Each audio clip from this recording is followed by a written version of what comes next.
Hi hello అందరికీ నమస్కారం అండి. Welcome to talks with me. ఈరోజు మీ ముందుకి ఒక చిన్న సెన్సిటివ్ అయినటువంటి టాపిక్తో వచ్చేసానండి. చాలా సున్నితమైన టాపిక్ ఇది. అందరికీ కాకపోయినా కనీసం కొందరికైనా ఉపయోగపడుతుంది అనుకుంటున్నాను. ఇంతవరకు మనం కిచెన్లో ఏ విధంగా పొదుపు చేసుకోవచ్చు, లేదా కూరగాయలు కొనడంలో కానీ, ఫ్రూట్స్ కొనడంలో కానీ, ఇంట్లో ఏ విధమైనటువంటి వస్తువులు పాడవకుండా చూసుకోవడం కానీ, అలాగే బడ్జెట్ వేసుకుంటే మనం ముందే ఎంత సేవింగ్స్లో పెట్టుకోవాలనేది కానీ, అలాగే చిన్న చిన్న మనీ సేవింగ్స్ కానీ, చిన్న చిన్న మనీ ఛాలెంజింగ్స్ వీడియోస్ కానీ చూసాం కదా. ఇప్పుడు అసలు మన మిడిల్ క్లాస్ వారికి మనల్ని కొంచెం పైకి ఎదగనివ్వకుండా ఇంకా పాతాళానికి తొక్కేసే కొన్ని టాపిక్స్ గురించి అయితే మాట్లాడుకుందామండి. మన మిడిల్ క్లాస్ వారు ఎక్కువగా ఎక్కడెక్కడ ఖర్చు పెడితే మన ఆర్థిక స్థితి ఇంకా దిగజారిపోతుందో ఇప్పుడైతే ఈ వీడియోలో చూసేద్దామండి. దానికంటే ముందు ఈ ఛానల్ని ఎవరైనా ఫస్ట్ టైం చూస్తున్నట్లయితే ప్లీజ్ సబ్స్క్రైబ్ చేసుకోండి. అలాగే పక్కనే ఉన్నటువంటి బెల్ ఐకాన్ ప్రెస్ చేయండి. దానిలో ఆల్ అనే సింబల్ ఉంటుంది. దాన్ని ప్రెస్ చేయడం వల్ల నేను చేసిన ప్రతి వీడియో మీకు నోటిఫికేషన్ రూపంలో మీ ముందుకైతే వస్తుందండి. ఇక ఆలస్యం చేయకుండా టాపిక్లోకి వెళ్ళిపోదాము. కొత్త ఉదయంలో సరికొత్త ఆశలతో మరో రోజులకు మనందరికీ స్వాగతం అండి. ఆ టాపిక్ ఏమీ లేదండి, అప్పు. అప్పు అనేది చాలా చిన్న పదమే అండి. ఇప్పుడు ఈ టాపిక్ అందరికీ అవసరం లేకపోవచ్చు, కానీ ఎప్పుడో ఒకసారి అవసరం అయితే రావచ్చండి. ఇది చాలా సున్నితమైందండి. ఎందుకంటే తీసుకునేటప్పుడు ఎంతో ఇదిగా తీర్చేద్దామనే ఆశతోటి అడుగుతాము, కానీ అది తీర్చేటప్పుడు పడే పాటలు ఉంటాయండి. అది మామూలు పాటలు కాదు అవి. కానీ అప్పు చేయడం, దానిని తీర్చడం చాలా కష్టమండి. కొన్ని అప్పులు అదేంటోనండి, మనం ఎన్నిసార్లు తీర్చేద్దాం అనుకున్నా అస్సలు తీరవు. ముఖ్యంగా అప్పులు ఈ మధ్యకాలం ఫంక్షన్స్ కోసం ఎక్కువగా చేస్తున్నారని నేనైతే అనుకుంటున్నానండి. ఫంక్షన్స్ కోసం అప్పు చేయటం, అప్పు చేసి ఫంక్షన్ చేయటం, తర్వాత దాన్ని తీర్చలేకపోవటం ఈ మధ్యకాలం చాలానే చూస్తూనే ఉన్నామండి. అంటే అందరినీ అనటం లేదండి, కొంచెం మంది మాత్రమే. అలాగే డబ్బులుండి మనం ఫంక్షన్ చేయడం ఏమాత్రం తప్పు కాదండి. ఎందుకంటే మన ఫంక్షన్స్ వల్ల కొన్ని వృత్తుల వారికి, అలాగే కొంతమందికి జీవనోపాధికి ఉపయోగపడతాయి కదా. అందుకని ఫంక్షన్ చేయడం తప్పేమీ కాదండి. కాకపోతే మన దగ్గర లేకుండా అప్పు చేసి ఫంక్షన్స్ చేయడం అనేది కొంచెం కష్టమే. ఈ మధ్యకాలం ఫంక్షన్స్ అంటేనే హంగులు ఆర్భాటాల కోసం ఫంక్షన్స్కి ఎక్కువగా ఖర్చు పెట్టేస్తున్నారండి. అందులోనూ ఎక్కువగా మిడిల్ క్లాస్ వారు బాగా ఖర్చు పెడుతున్నారు. దానికి కారణం ఒకటే ఇద్దరు పిల్లలే కావచ్చు, లేదా ఇప్పుడు కాకపోతే ఇంకెప్పుడు తీరుతాయి అచ్చట ముచ్చటవి అనేవి కావచ్చు.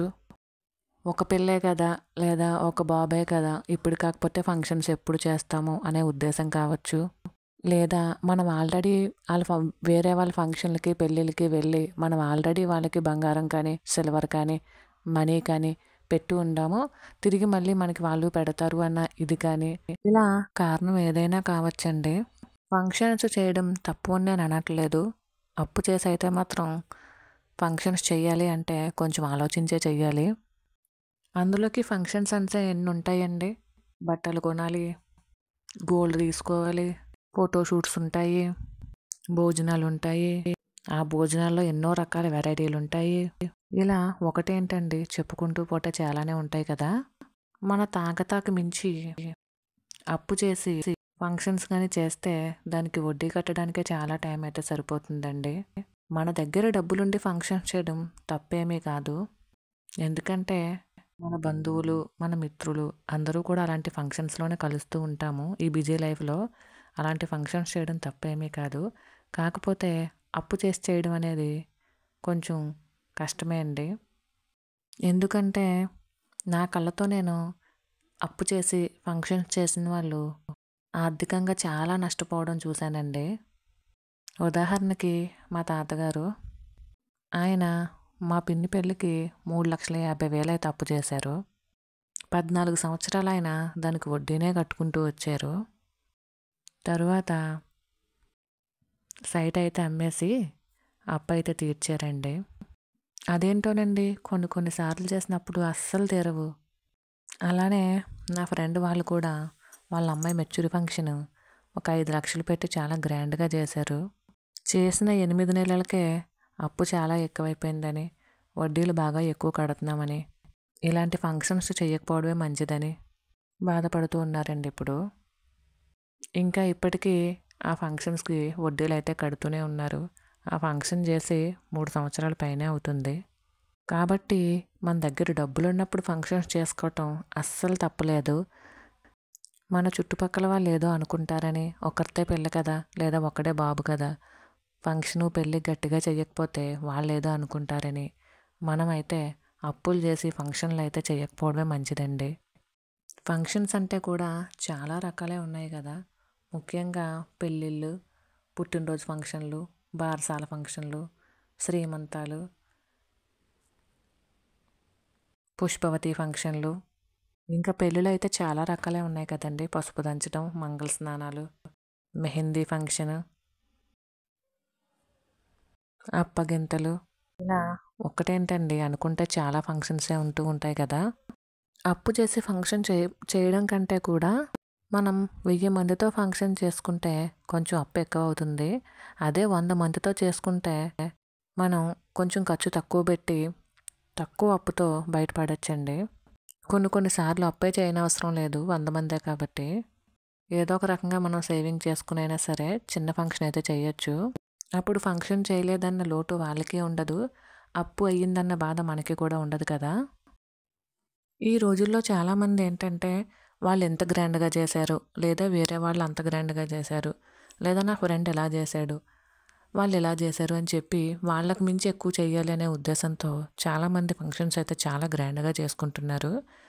డబ్బుండి చేసుకోవడం తప్పులేదండి, మళ్ళీ మళ్ళీ చెప్తున్నాను. అప్పు చేసైతే ఫంక్షన్లు చేసుకోవద్దండి, ఆలోచించి చేసుకోండి. ఎందుకంటే పిల్లల పెళ్ళిళ్ళకో లేదంటే పిల్లల ఫంక్షన్స్కో అప్పుల పాలైన తల్లిదండ్రులు ఈ మధ్యకాలం మనం చాలామందినే మన చుట్టూతోనే చూస్తూ ఉన్నాము.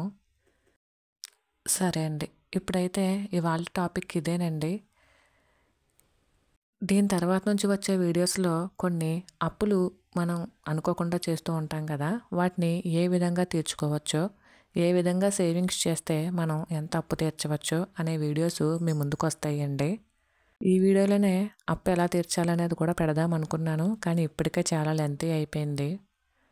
అందుకని నేను మరో వీడియో అయితే అప్పు ఏ విధంగా తీర్చాలనేది పోస్ట్ చేస్తానండి. అంతా సోది కింద ఉంది అని ఏమి అనుకోవద్దండి. మిడిల్ క్లాస్ వారు ఎక్కువ ఎక్కడ ఖర్చు పెడుతున్నారు అనేది చెప్పడమే ఈ వీడియో యొక్క ముఖ్య ఉద్దేశం అండి. ఎవరికైనా నచ్చకపోయి ఉంటే సారీ అండి. ఇక నుండి ఈ ఛానల్లో మనీ సేవింగ్స్తో పాటు అప్పులు కూడా కొంచెం ఎలా తీరిస్తే బాగుంటుందో అనేవి చిన్న చిన్న సలహాలు అయితే చెప్పడానికి సిద్ధంగా ఉన్నామండి. మీకు కనుక ఈ వీడియో నచ్చినట్లయితే ప్లీజ్ సబ్స్క్రైబ్ చేసుకోండి, అలాగే లైక్ చేయండి. ఈ వీడియోపై మీ ఉద్దేశాన్ని కూడా కామెంట్ రూపంలో తెలియజేయండి. మరి అయితే ఇదేనండి వాళ్ళ వీడియో. మీ అందరికీ నచ్చినట్టయితే please like, share and subscribe. మరి అయితే ఉంటానండి. బాయ్.